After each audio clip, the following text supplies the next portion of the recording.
প্রবাসী কল্যাণ ও বৈদেশিক কর্মসংস্থান প্রতিমন্ত্রী মোহাম্মদ নুরুল হককে বৈদেশিক কর্মসংস্থান ও অভিবাসী সংশোধন বিল 2026 উত্থাপনের অনুমতি প্রার্থনার জন্য আহ্বান জানাচ্ছি। মাননীয় স্পিকার, আপনাকে ধন্যবাদ।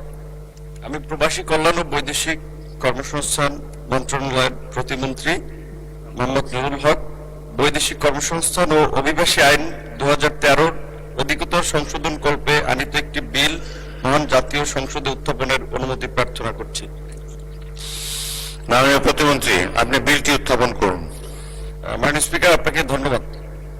আমি মোহাম্মদ নুরুল হক প্রবাসী কল্যাণ ও বৈদেশিক কর্মসংস্থান মন্ত্রণালয়ের মাননীয় মন্ত্রীর পক্ষে প্রতিমন্ত্রী মোহাম্মদ নুরুল হক বৈদেশিক কর্মসংস্থান ও অভিবাসী আইন 2013 অধিকতর সংশোধন কল্পে আনিত একটি বিল মহান জাতীয় সংসদে উত্থাপন করা হলো।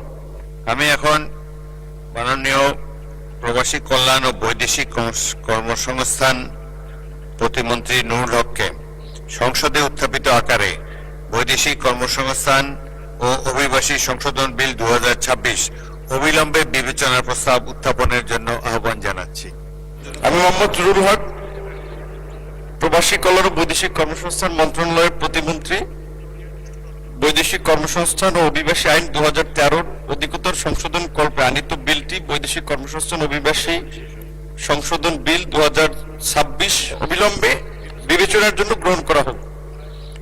ধন্যবাদ মাননীয় প্রতিমন্ত্রী। সংসদের সামনে প্রশ্ন হচ্ছে, সংসদে উত্থাপিত আকারে বৈদেশিক কর্মসংস্থান ও অভিবাসী সংশোধন বিল 2026 অবিলম্বে বিবেচনার জন্য গ্রহণ করা হোক।